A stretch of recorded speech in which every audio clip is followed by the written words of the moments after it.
हर हर महादेव दोस्तों, गुरुवाई भाइयों। तो कौन किसके भाग्य का खाता है? भाग्य आप अपने जीवन में जो कुछ भी मिला है वो उसके भाग्य से मिला है। इस संसार में सबसे बलवान कौन है? भगवान विष्णु ने नारद जी से बताया कि मनुष्य किसके भाग्य का खाता है। चलिए इसे हम भगवान विष्णु की एक कथा के माध्यम से समझाते हैं। एक बार की बात है, नारद जी पृथ्वी लोक में घूमकर वैकुंठ धाम पहुंचे। भगवान विष्णु ने आदर पूर्वक उन्हें बिठाया और प्रसन्न होकर आने का कारण पूछा। नारद जी कहते हैं, हे प्रभु, आपने अपना नाम प्रिया निधान रखा है। इससे आपके जो प्रिय भक्त है वही तार पाते हैं। आप आज मेरे मन की एक प्रश्न है कि हम सब किसके भाग्य का खाते हैं? हे प्रभु, कृपा आप मेरा मार्गदर्शन करें। जो सामान्य नर नारी है वे इस ज्ञान की से वंचित रह जाते हैं। इसलिए आप मुझे कोई ऐसा सरल मार्ग बताए जिससे सामान्य भक्त आपकी भक्ति और मुक्ति पा सके। नारद जी की बात सुनकर भगवान विष्णु बोले, हे नारद जी, मेरी बात ध्यान पूर्वक सुनो। जो नर नारी मेरे व्रत का पालन करेंगे और श्रद्धा भक्ति से मेरी पूजा अर्चना करेंगे, उनके लिए स्वर्ग के द्वार साक्षात खुले होंगे। इसके बाद विष्णु जी ने नारद जी से कहते, इससे मैं आपको एक कथा के माध्यम में बताता हूँ। भगवान विष्णु कहते हैं कि जो भक्त इस कथा को और मेरा थोड़ा सा भी कथा को सुनेगा और मेरा थोड़ा सा भी नाम लेकर पूजन करेगा वह वैकुंठ धाम को प्राप्त करेगा। तो भाई एवं बहनों, प्रेम से बोलिए लक्ष्मी नारायण भगवान की जय। हर हर महादेव, जय श्री कृष्ण। दोस्तों, तो अब आइए सुनते हैं मोक्ष प्रदान करने वाली कथा और जानते हैं कि हम सब किसके भाग्य का खाते हैं। एक नगर में एक राजा दो बेटियों तथा पत्नी के साथ रहता था। एक दिन राजा भोजन करते समय अपनी दोनों बेटियों तथा अपनी पत्नी से पूछता है कि तुम सब किसके भाग्य का खाते हो? तब बड़ी बेटी बोली, पिताजी, मैं आपके भाग्य का खाती हूँ। जब छोटी बेटी से पूछा तो छोटी बेटी बोली, पिताजी, मैं अपनी किस्मत का खाती हूँ। तब राजा ने क्रोध करते हुए अपनी पत्नी की तरफ देखा तो पत्नी ने भी डरते कहा कि मैं स्वामी, मैं तो आपके भाग्य की खाती हूँ। यह सुनकर राजा को बहुत ही क्रोध आया और उसने कहा कि मैं पूरी नगरी को खिलाता हूँ, तुम सबके लिए इतनी मेहनत करता हूँ, रोज तुम्हें अच्छा भोजन खिलाता हूँ, नए वस्त्र और आभूषण पहनने के लिए मांगता हूँ, परंतु छोटी बेटी कहती है कि अब वह अपनी किस्मत का खाती है। तब गुस्से में आकर राजा ने अपने मंत्रियों को आदेश दिया कि जाओ, दो लड़कों को ढूंढ कर लाओ। मेरी बड़ी बेटी के लिए राज दरबार के राजा का पुत्र ढूंढो और छोटी बेटी के लिए गरीब लड़का ढूंढो। जिस समय राजा यह बात बोल रहा था वह दरबार में सभी मंत्री, पहरेदार, चौकीदार सब मौजूद थे। तब सभी मंत्रियों को राजा की बात पर बड़ी हैरानी हुई, लेकिन किसी में इतनी हिम्मत नहीं थी कि वह पलट कर राजा से पूछे कि महाराज, आप अपनी दोनों बेटियों के साथ भेदभाव क्यों कर रहे हैं? किसी ने कुछ नहीं पूछा। कुछ दिन बाद राजा ने अपनी बड़ी बेटी का विवाह एक राजा के पुत्र से कर दिया और छोटी बेटी का विवाह एक गरीब भिखारी के लड़के से कर दिया। दोनों बेटियां जब ससुराल जाने लगी तो राजा ने बड़ी बेटी को बहुत सारा दान दहेज, बहुत सारे आभूषण, स्वर्ण, चांदी, हीरे मोती आदि दिए और बहुत सारे रेशमी सुंदर वस्त्र दिए, जबकि छोटी बेटी को बोरी के ठाट के कपड़े सिलवाकर उन्हें पहनाकर भेज दी और कुछ नहीं दिया। बड़ी बेटी ने अपने माता पिता को प्रणाम करके घर से निकल गई। छोटी बेटी कुछ नहीं बोली। जब छोटी बेटी अपने ससुराल में पहुंची तो उससे देख कि वहां कोई उसकी आव भाव करने वाला नहीं था। एक झोपड़ी थी और एक बड़ा सा मैदान और वहां 5 चूल्हे बने हुए थे। रात्रि को छोटी बेटी चुपचाप सो गई। सुबह जब वह सोकर उठी तो उसने अपने जेठ से पूछा कि यह 5 चूल्हे यहाँ क्यों हैं? तब बड़े जेठ ने कहा कि यह सब 5 भाइयों के 5 चूल्हे हैं। राजा की छोटी बेटी ने यह कहा, ठीक है, लेकिन आप सब झोले लेकर कहाँ जा रहे हो? जेठ थोड़ा समझदार था। उसने कहा कि बहू, हम सब तो भिखारी हैं, इसलिए हम सब तो भीख मांगने जा रहे हैं। जेठ ने कहा, बहू तो बहुत पैसे वाला राजा की बेटी हो। तुम्हारे मंत्री ने एक रात्रि को जबरदस्ती मेरे 5वें छोटे भाई को पकड़कर तुम्हारे साथ ब्याह करवा दिया। तब बहू बोली कि जेठ जी, आपकी कोई गलती नहीं है, सबको अपनी किस्मत का मिलता है। मेरी किस्मत में जो था वह मुझे मिल गया। इसके बाद 5 भाई भीख मांगने चले गए। पीछे से बहू भी पूरी घर की साफ सफाई करी, पूरे घर को गोबर से लीपकर आंगन को लिपी और बाद में जेठ को चूल्हे को छोड़कर सभी के चूल्हे वहां से हटा दिए। शाम को जब 5 भाई आए और घर को साफ सुथरा देखा तब 4 चूल्हे हटे हुए थे तो 4 छोटे भाइयों को बहुत क्रोध आया। उन्होंने कहा, हमारे चूल्हे कहाँ गए? तब नई बहू बोली कि आज से हम एक ही चूल्हे पर भोजन बनाएंगे। मैं खाना बनाऊंगी और आप सब खाएंगे। यह सुनकर सबको बहुत अच्छा लगा। तब बहू ने कहा कि पहले आप सब नदी पर जाकर नहा धो ले, इसके बाद आते समय ठाकुर जी के मंदिर में दर्शन करके आना। यह सुनकर छोटे चारों भाइयों को बड़ा क्रोध आया, लेकिन जेठ थोड़ा समझदार था। उसने कहा, जैसे बहू कह रही है हम सब ऐसा ही करेंगे। आज से पहले कभी भी 5 भाइयों नहाए नहीं थे। चारों भाइयों ने नहाने के बाद मना किया, लेकिन बड़ा भाई समझदार था। उसने कहा, जैसा बहू कह रही है हम ऐसा ही करेंगे। सभी तालाब पर नहाने के लिए चले गए और आते समय ठाकुर जी के मंदिर में पूजा पाठ करने लगे, लेकिन कभी उन्होंने कोई पूजा पाठ नहीं की थी, इसलिए वह चुपचाप भगवान के आगे हाथ जोड़कर बैठ गए और घर वापस आ गए। तत्पश्चात 5 भाइयों ने भोजन किया। इतना स्वादिष्ट भोजन उन्होंने आज से पहले कभी नहीं किया था। भोजन करने के बाद चारों भाई झोपड़ी के बाहर सो गए और नई बहू अपने पति के साथ झोपड़ी के अंदर सो गई। सुबह जब वह सोकर उठे तो वापस से वहाँ 5 भाई झोले उठाकर भीख मांगने के लिए जाने लगे। तब नई बहू ने कहा कि आज से आप लोग भीख नहीं मांगेंगे, मेहनत मजदूरी करेंगे। तब उसने जेठ से कहा कि बहू, हमें कमाना नहीं आता। तब नई बहू ने कहा कि जो भी काम मिलेगा आप वही करना, लेकिन भीख मत मांगना। फिर से 4 छोटे भाइयों को बहू की बात पर क्रोध आया, लेकिन बड़े भाई ने फिर से वही कही कि जैसा बहू कह रही है बस वैसा ही करेंगे। कमाने के इरादे से घर से निकल गए। 4 छोटे भाई को कोई काम न मिला। किसी को बोरियां उठाने का काम मिल गया तो किसी को कुली का काम मिल गया, लेकिन बड़े जेठ को कोई काम नहीं मिला। जब वह निराश होकर घर वापस आया रहा था तो उसके पाँव गोबर में फंस गया। तब आने के बाद जेठ ने कहा कि बहू, मेरा पाँव गोबर में पड़ गया है। नई बहू ने कहा कि आपको पैर गोबर में पड़ गया तो बाहर पोंछ दीजिए और घर के अंदर आ जाइए। तभी सभी ने अपने अपने मजदूरी नई बहू के पकड़ा दी। उस दिन सबको बहुत अच्छा लग रहा था, क्योंकि उस दिन उन्होंने भीख नहीं मांगी। भीख मांगने से उनकी बहुत बेइज्जती होती थी, लेकिन आज उन्होंने मजदूरी करी तो उन सबको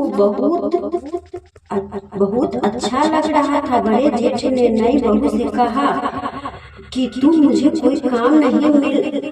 तब बहू ने कहा कि कोई बात नहीं जेठ जी। रोज की तरह उस दिन वापस से सभी भाई तालाब पर नहाने गए। तालाब में से नहाकर वापस आए और मंदिर में दर्शन करने गए। तब घर बहू की स्वादिष्ट भोजन बनाया और सबने गर्मा-गर्म स्वादिष्ट भोजन खाया। उसके बाद सो गए। दूसरे दिन वापस वह कमाने के लिए निकल गए। उस दिन भी 4 छोटे भाइयों को न कोई काम मिला, लेकिन वापस बड़े जेठ को कोई काम नहीं मिला। उस दिन बड़ा जेठ बहुत दुखी और उदास हो गया। वह सोचने लगा कि नई बहू को मैं क्या जवाब दूंगा। जब जेठ घर आ रहा था तो रास्ते में एक मरा हुआ सांप मिला। उसने देखने पर सांप को उठा लिया और आते ही उसने बहू से कहा कि बहू, मुझे यह रास्ते में मरा हुआ सांप मिला, इसका मैं क्या करूं। तो बहू बोली कि आप इसे झोपड़ी के ऊपर फेंक दीजिए। इस तरह उनके दिन मजे से निकलने लगे। के घर में अन्न धन की भंडार भी भरने लगी। सभी मेहनत मजदूरी करके कमाने लगे। एक दिन उस नगर का महारानी का बेशकीमती हार चील लेकर उड़ गई। सारे राज दरबारी पहरेदार और चौकीदार उस चील के पीछे पीछे भागने लगे, लेकिन सब बेकार। वह चील उन पांचों भाइयों को झोपड़ी के ऊपर से उड़ रहा था तो उसने वहां मरा हुआ सर्प देखा तो चील ने रानी को हार वहीं गिरा दिया और सर्प लेकर उड़ गया। उधर राजा ने नगर में ढिंढोरा पिटवा दिया कि जिसे भी रानी का वह बेशकीमती हार मिले वहां लाकर राजमहल में राज दरबार में जमा करवा दे और वह महंगा इनाम ले जाए। शाम को सभी भाई मेहनत मजदूरी करके वापस झोपड़ी में आए तो बड़े जेठ की नजर झोपड़ी के ऊपर चमकती हुई चीज पर पड़ी। बड़े जेठ ने चमकती हुई चीज को उतार कर देखा तो वह बेशकीमती हार निकला। जेठ ने कहा, हार लाकर नई बहू को दे दिया। तब नई बहू बोली, यह हार तो राजा रानी का है, आप इसे ले जाकर राजा को दे दीजिए।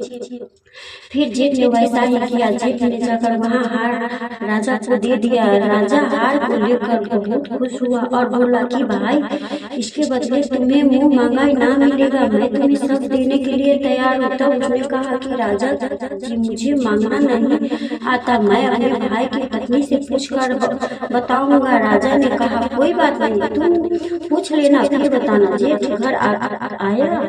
घर आने के बाद उसने नई बहू को पूरी बात बताई। तब बहू ने कहा कि जेठ जी, आप राजा से महल में वापसी जाना और राजा से कह देना कि मैं चाहता हूँ कि वैकुंठ 14 के दिन नगर में किसी को भी यहाँ दीपक ना जले और राजमहल में भी अंधेरा रहे। तब जेठ वापस राजमहल में गया। राजमहल में जाकर उसने राजा से कहा कि राजा जी, मुझे कोई नाम नहीं चाहिए, बस आप वैकुंठ 14 अर्थात वैकुंठ चतुर्दशी के दिन नगर में यह ढिंढोरा पिटवा दीजिए कि कोई भी नगरवासी दीपक न जलावे। यहाँ तक कि राजमहल में भी दीपक न जले। वैकुंठ 14 के दिन पूरी नगरी में अंधेरा रहे। बिना कुछ सोचे समझे राजा ने कहा, कोई बात नहीं, अगर तुम्हारी यही इच्छा है तो एक दिन नगर में कोई दीपक नहीं जलाएगा और राजमहल में दीपक नहीं जलेगा। राजमहल में पूरी नगरी में यह ढिंढोरा पिटवा दिया कि पूरी नगरी में वैकुंठ 14 के दिन कोई भी दीपक न जलाए। सुबह दूसरे दिन वैकुंठ 14 की रात्रि को किसी ने भी दीपक नहीं जलाया। यहाँ तक कि राजमहल में भी दीपक नहीं जला। लेकिन पांचों भाइयों की झोपड़ी में नई बहू ने चारों तरफ दीपक जलाए, कहीं पर कोई अंधेरा नहीं छोड़ा। माता लक्ष्मी पग बनाए और एक थाल तैयार करके वहां बैठ गई। माता लक्ष्मी के पग बनाए, छोटी बहू माता लक्ष्मी के पग बनाए और एक थाल तैयार करके वहां बैठ गई। जब बैठ गई और दरवाजा उस झोपड़ी पर आई और दरवाजा खटखटाने लगी। अंदर से बहू ने कहा कि कौन है। माता लक्ष्मी ने कहा कि मैं इस घर की बेटी हूँ। बहू ने अंदर से कहा, हमारे घर में आपके लिए कोई जगह नहीं है क्योंकि हमारे पास खुद के खाने के लिए खाने की कमी है, हम आपके कहाँ से खिलाएंगे। थोड़ी देर बाद माता लक्ष्मी ने फिर से दरवाजा खटखटाया। बहू ने अंदर से पूछा, आप कौन हो। माता लक्ष्मी ने कहा, मैं इस घर की बहू। तब भी नई बहू ने दरवाजा नहीं खोला। तीसरी बार माता लक्ष्मी ने फिर से दरवाजा खटखटाया। तब नई बहू ने कहा कि आप कौन है। माता लक्ष्मी ने कहा, मैं इस घर की बहू की और 7 पीढ़ी तक की घर में रहूंगी। ऐसा सुनते ही नई बहू ने दरवाजा खोल दिया। जैसे ही माता लक्ष्मी ने झोपड़ी के अंदर पांव रखा तो उनका घर सुंदर महल में बदल गई। नई बहू माता लक्ष्मी को बैठने के लिए चौकी थी। माता लक्ष्मी ने कहा कि मैं तो पैसे वाले अमीर सेठ के घर में नहीं बैठूंगी, लेकिन नई बहू ने माता लक्ष्मी के हाथ पकड़कर चौकी पर बैठा दिया, क्योंकि चौकी पर बैठते ही माता लक्ष्मी ने साक्षात दर्शन दिए। तब नई बहू माता लक्ष्मी के चरणों में गिर पड़ी। कुछ देर बाद नई बहू ने माता लक्ष्मी को आरती उतारी। फिर क्या था, लक्ष्मी माता की कृपा से उनका घर धन धान्य से भर गया। सुबह जब पांचों भाई सोकर उठे तो उनका घर महल में बदल चुका था। सभी भाइयों ने आश्चर्य का ठिकाना न रहा। माता लक्ष्मी के पास धीरे धीरे नगर के सेठ कहलाने लगे और उसने के भाई भी पत्नी सेठानी कहलाने लगी। सब तरफ उनका कारोबार फैल गया, हर जगह उसकी चर्चाएं होने लगी। वे पांचों भाई केसर कस्तूरी का व्यापार करने लगे।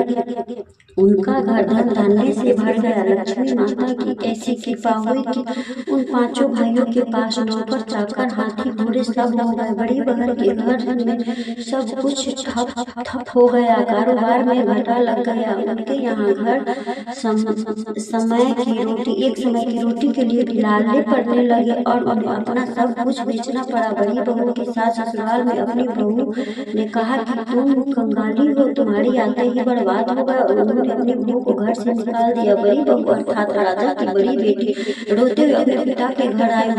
अपनी प्यारी लाडली बेटी को ऐसी हालत में राजा ने देखा तो राजा बहुत दुखी हुए और राजा ने अपनी बड़ी बेटी से सारा हाल पूछा। बड़ी बेटी ने रोते रोते अपना सारा हाल अपने पिता को कह सुनाया। तब राजा ने मन ही मन सोचा कि मैं अपने बड़ी बेटी के लिए इतना देखभाल करके बड़ बन रहा था, इसकी ऐसी हालत है तो छोटी बेटी का क्या हालत होगी, पता नहीं वह जिंदा भी होगी या नहीं। अपनी छोटी बेटी के गांव में उसका हाल चाल पता करने के लिए राजा निकल पड़े। तब राजा ने एक व्यापारी का वेश बनाया और केसर कस्तूरी बेचने के लिए अपनी छोटी बेटी के गांव में पहुंच गया। गांव में पहुंचते ही राजा ने जोर जोर से आवाज लगाई शुरू कर दी, केसर कस्तूरी ले लो, कोई केसर कस्तूरी ले लो। करते करते सुबह से दोपहर हो गई। तभी जिस गली में राजा ने आवाज लगाई उसी गली में उसकी छोटी बेटी का हवेली नुमा मकान था। बेटी ने अपने पिता की आवाज पहचान ली। उसने ऊपर झरोखे से झांक कर देखा तो राजा को देखकर पहचान गई और वह तो सच में हमारे पिता है। तब उन्होंने अपने नौकर से कहा कि बाहर जो आदमी कस्तूरी बेच रहा है उनके केसर कस्तूरी मुंह मांगे दाम में खरीद लो और उन्हें आदर से बुलाकर अंदर लेकर आओ तथा उसके लिए भोजन पानी का व्यवस्था करो। उन सब ने वैसा ही किया। बहुत अच्छी कीमत पर केसर कस्तूरी खरीद ली और उन्हें भोजन के लिए आसन लगाकर बैठाया गया। नए नए पकवान उन्हें खाने के लिए परोसे गए। बीच बीच में छोटी बेटी नए नए कपड़े पहनकर अच्छा आभूषण पहनकर और लंबा घूंघट निकाल कर उसके परोसने लगी। राजा ने मन में सोचा उसने यहाँ बहुत सारी नौकरानियां हैं। उनके पिता हंसते हुए बोले, बेटी क्या तुम यहाँ नौकरानी का काम करती हो? तब बेटी बोली, नहीं पिताजी, यह मेरा घर है, मैं तो यहाँ की सेठानी। राजा ने कहा, अच्छा तुम सेठानी हो, लेकिन तुमने तो वही फटे पुराने कपड़े पहन रखे हैं, वही घोड़ी के ठाठ बड़े कपड़े पहन रखे जिसने देखकर मैंने तुझे विदा किया था। तब बेटी बोली, नहीं पिताजी, बार बार जो अलग अलग नए नए कपड़े पहनकर आपको खाना परोसने आ रही थी वह मैं ही थी, और तब मैं जो आपके पास घोड़ी के टाट वाले कपड़े पहनकर आई थी तब भी मैं वही थी। छोटी बेटी ने कहा, पिताजी मैं आज आपको बताना चाहती हूँ कि सब अपने भाग्य की खाते हैं। यह मेरी किस्मत है जो आप आज मैं इस नगर की सेठानी हूँ, और यहाँ आपकी किस्मत है कि आप केसर कस्तूरी बेच रहे हैं। इसलिए पिताजी आज के बाद कोई किसी को यहाँ न कहे, किसी को यह न कहे कि वह एक दूसरे की किस्मत की खाते हैं। यह सुनते ही उसके पिता का सिर नीचे हो गया और उन्हें उसने कहा कि बेटी तुम जीती मैं हारा। उसके पिता ने हार स्वीकार कर ली। बेटी ने कहा कि पिताजी आप हमसे हमेशा बड़े थे और बड़े ही रहेंगे। मैं तो सिर्फ आपको इतना बताना चाहती हूँ कि सभी मनुष्य अपनी किस्मत का ही खाता है, कोई किसी की किस्मत का नहीं खाता। इस संसार में सबसे बड़ा बर्बाद समय है और कोई भी व्यक्ति किसी दूसरे के भाग्य का नहीं खाता।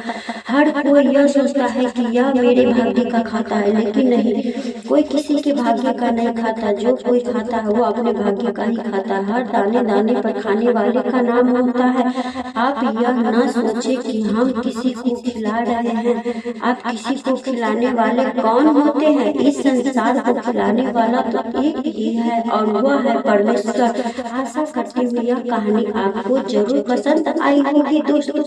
तो प्रेम से बोलिए हर हर महादेव, जय श्री कृष्णा। तो आपको ये कथा कैसी लगी कृपया कमेंट करके जरूर बताएं। कमेंट बॉक्स में हर हर महादेव जरूर लिखिए। अगर वीडियो पसंद आए तो लाइक करें, मेरे प्रतिभा के सागर चैनल को सब्सक्राइब करें और कहानियाँ सुनने के लिए कमेंट में बताएं।